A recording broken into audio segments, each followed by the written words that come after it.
করে নিই।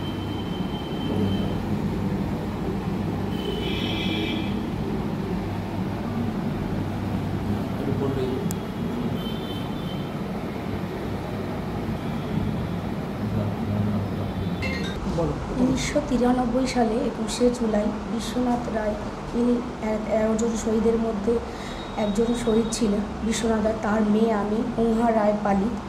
আজ আমার ভাই বিজেপিতে গেছে, সেই নিয়ে আমার ভাই অনেক কথা বলেছে।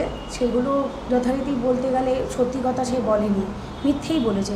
কারণ আমার বাবা যবে থেকে মানে শহীদ হয়েছে 1993 সালে 21শে জুলাই, তবে থেকে আমাদের পাশে মমতা ব্যানার্জি সব সময় খবর নিয়েছেন। আর এমনকি উনি আমাদেরকে সাহায্য করার জন্য চাকরি পর্যন্ত দিয়েছেন। কি করে বললো আমার ভাই যে আমাদের কোনো হেল্প উনি করেননি? এমনকি আমি তখন বিয়ে হয়নি, আমি তখন অনেক ছোট, আমারও 9 বছর বয়স। ভাই এটাও তো ভুল বলেছে, তখন সে অনেক নাবালক, 9 বছর বয়স বলেছে, কিন্তু ওর বয়স ছিল তখন 4 বছর। হ্যাঁ, সে থেকে জ্ঞানটা আমার হয়তো বেশিই হবে। কিন্তু আমি দেখেছি যে বরানগরে যখন আমি বাস করতাম, তখন তো আমার বাবা শহীদ হয়েছিলেন। সেখানকার অনেক মানে আমাদের সব যারা সব কাউন্সিলর হয়েছে, প্রত্যেকটা মানুষ আমাদের বাড়িতে এসে সব সময় খবর নিত। তারা সব সময় আমাদের পাশে থাকতো, কারণ আমাদের তো পাশে থাকার মতো কেউ ছিল না, একমাত্র এই দলই আমাদের পাশে ছিল। কি করে যে বললো আমি বুঝতেও পারছি না যে আমাদের পাশে দল ছিল না। আজ সে বিজেপিতে গেছে বলে তাই উল্টোপাল্টা বলছে। আর তাছাড়া হচ্ছে আমাদের প্রত্যেক বছর এই 21শে জুলাই যখন আসে, তার আগে আমাদের বাড়িতে আমার মায়ের কাছে দোলা সেন বলুন, অনেকেই আমাদের এসে আমার মাকে কেমন আছে না আছে, সুস্থ আছে, সব কিছু খবর নিয়ে যায়। এমনকি আমাদের যে বরানগরের যারা আছেন, তারা প্রত্যেকটা কাউন্সিলর, তারা পর্যন্ত আমাদের বাড়িতে এসে খবর নিয়ে যান। আর সবথেকে বড় কথা, এখনও পর্যন্ত দিদি আমাদের পাশে আছেন। প্রত্যেক বছরে যখন আমরা 21শে জুলাই যাই, ওনার সাধ্যমতো আমাদের পাশে দাঁড়ান, এমনকি আমাদের কিছু হেল্পও করেন। সেই দিনগুলোকে আমার ভাই হয়তো ভুলে যেতে পারে, আমি ভুলতে পারবো না। দিদিকে আমার মাও যেমন ভালোবাসেন, আমিও ভালোবাসি। আমার ভাই বিজেপিতে যাওয়াতে আমরা খুব কষ্ট পেয়েছি, নিজেও আমি এই দলটা করি। এখন আমি বরানগরে থাকি না, আমার বিয়ে হয়ে গেছে বলে আমি এখন কাশীপুর বেলগাছা 1 নম্বর ওয়ার্ডে অতীন ঘোষের নেতৃত্বে তার সঙ্গে আমি দলটা করি। আর তাছাড়াও আমি প্রাক্তন বঙ্গজননী সভানেত্রীও আমি ছিলাম। আমি দলের হয়ে এখনও পর্যন্ত কাজ করে যাই। যখন আমার বিয়ে হয়নি তখন বরানগরেও আমি প্রত্যেকটা দাদার সাথে বলুন, দিদিদের সাথে বলুন, যারা কাউন্সিলর আছে তাদের সাথে আমি কাজ করেছি। এমনকি তারা আমার পাশে অনেক দাঁড়িয়েছে, এখনও পর্যন্ত তারা দাঁড়ান। আর সবথেকে বড় কথা, ওই যে এখন যিনি বিজেপির ইয়েতে চলে গেছেন ভয়েতে, তাপস রায়, একদিন আমি তাকে করোনার সময় হেল্প চেয়েছিলাম ফোন করে, যে আমার আর্থিক অবস্থা খুব খারাপ দাদা, আর আমার হাজব্যান্ডও সেরকম অবস্থা না, আপনি যদি কিছু হেল্প করেন। তিনি কিন্তু আমার প্রতি কোনো পাত্তা দেননি, কারণ তার দিন তো আগে থাকতেই ভেবে রেখেছেন যে আমি বিজেপিতে চলে যাব, এই জন্য তিনি আমাদেরকে কোনো ইয়ে করেনি।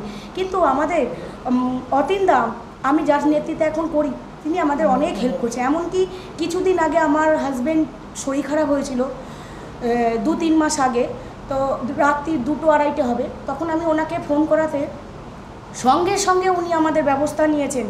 আমার হাজব্যান্ডকে হসপিটালে ভর্তি করে, স্টার্লিংয়ে ভর্তি করে দিয়েছেন, সব কিছুর দায়িত্ব সহকারে উনি কাজ করেছেন।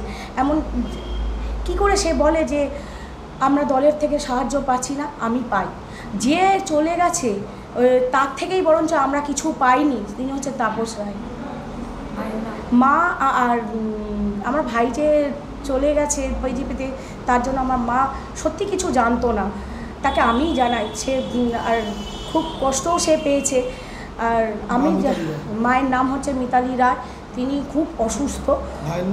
তারপর আমাদের এখানে যিনি দাঁড়িয়েছেন সায়ন্তিকা দি, তিনিও আমার সঙ্গে দেখা করেছেন। তিনিও বলেছেন যে আমার মায়ের সঙ্গে দেখা করবেন, খবর নেবেন, উনি নিশ্চয়ই আমার মায়ের কাছে যাবেন। আর এইটাই তো হচ্ছে সব। ভাইয়ের নাম হচ্ছে রাজীব রায়।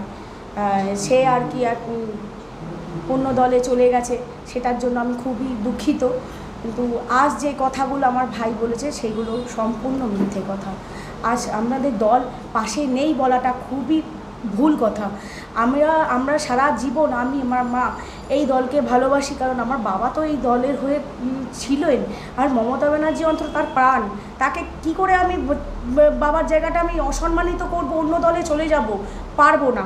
সে সিপিএম হোক, বিজেপি হোক, কোনো দলেই যেতে পারবো না, সেগুলো তো কোনো প্রশ্নই নেই। আমি এই দলকে ভালোবাসি, যতদিন বাঁচবো মমতা ব্যানার্জি জিন্দাবাদ বলেই বাঁচবো। আর উনি যা নির্দেশ দেবেন আমি তাই নির্দেশ মেনে দলের হয়ে কাজ করে যাব। আমার নাম মহুয়া রায় পালিত। আপনার বাবার যে শহীদ বেদিটা হয়েছিল সেটাও তো তৃণমূলের পক্ষ থেকে? অবশ্যই, সেটাও তো তৃণমূল থেকেই তো হয়েছে। আর প্রত্যেকটা ওয়ার্ডে এই শহীদ বেদি করা রয়েছে, প্রত্যেকটা বড়নগরের প্রত্যেকটা ওয়ার্ডে। আর প্রত্যেক বছরে প্রত্যেকটা ওয়ার্ডে এই দিনগুলো পালন করা হয়। অনেক আগে থাকতে এর প্রিপারেশন করা হয়, তাদেরকে নিয়ে বলা হয় কী করে বলবে যে তারা তার নামগুলো ভুলে গেছে। কোনো দিনই ভুলিনি, ভুলতে কখনো পারে না। তিনি তো অভিযোগ করছেন শহীদ বেদিতে কোনো রকম গুরুত্ব দেওয়া হয় না। কে বলেছে গুরুত্ব দেবেন না? আপনারা দেখতেই পাবেন, আবার তো 21শে জুলাই আসতে চলেছে, তখন দেখতেই পাবেন। আর তাছাড়া 28 নম্বর ওয়ার্ডে বিশ্বনাথ রায় ভবন করা হয়েছে, পার্টি অফিস করা হয়েছে। অবশ্যই আমার মা চাকরি পেয়েছেন, কোল ইন্ডিয়াতে চাকরি করেন। আমাদের এখানে যিনি আছেন মানে অঞ্জন দা, তিনি তখন আমাদের পাশে খুব সাহায্য করেছিলেন। তখন আমার মা সবার আগে, যেই 13 জন শহীদ হয়েছে সবার আগে আমার মা চাকরি পেয়েছে। এত ভালো পরিষেবায় আমরা ছিলাম দলের বড়নগরে যে আমার মা 3 মাসের মধ্যে চাকরি পেয়ে গেছিলো। কারণ আমাদের তখন কোনো আর্থিক অবস্থা ছিল না, আমার বাবা চলে গেছে, আমাদের মাথার ওপর কেউ ছিল না। এই দাদারাই আমাদের দাঁড়িয়েছিল, আমাদের বড়নগরের কাউন্সিলররা। কি করে আমার ভাই তা ভুলে যায়? আমি ভুলতে পারবো না। আপনার মা কি বলছেন এই যখন আপনার ভাই এই অভিযোগগুলো তুলছেন? আমার মা দলে ছিল, দলেই আছে, সেটা আমি নিশ্চয়ই জানি যে আমার মা এখনো পর্যন্ত তৃণমূলকেই ভালোবাসে। উনি তৃণমূলের যোগদানেতে বা এই অভিযোগগুলোতে আসল কথা, আমার মা খুব অসুস্থ। হ্যাঁ, সে ওনারও তো বয়স হচ্ছে, তাই উনি অতটা জানেন না। সেটা তো আমি বলতে পারবো না।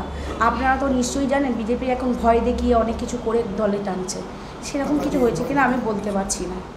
কিন্তু এই অভিযোগগুলো সম্পূর্ণ মিথ্যে বলছেন? হ্যাঁ হ্যাঁ, ও যা অভিযোগ করছে সেগুলো তো মিথ্যেই। আপনারা নিজেরাই তো জানতে পারবেন। আরও তো 13 জন শহীদ হয়েছে, 12 জনের তো তারাও তো বলে দিতে পারবে তারা হেল্প পাচ্ছে কি না পাচ্ছে। না হেল্প পেলে তাহলে আমার মা চাকরি করছে কি করে? চাকরিটা তো উনিই দিয়েছেন, দিদি দিয়েছেন, মমতা ব্যানার্জি। আপনার নাম? হ্যাঁ, তোমার নাম? মহুয়া রায় পালিত।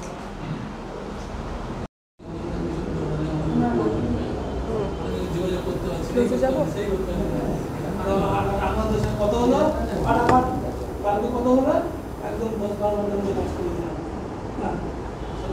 যারা ইনভ্যালিড নন তাদের দলে নাম আছে।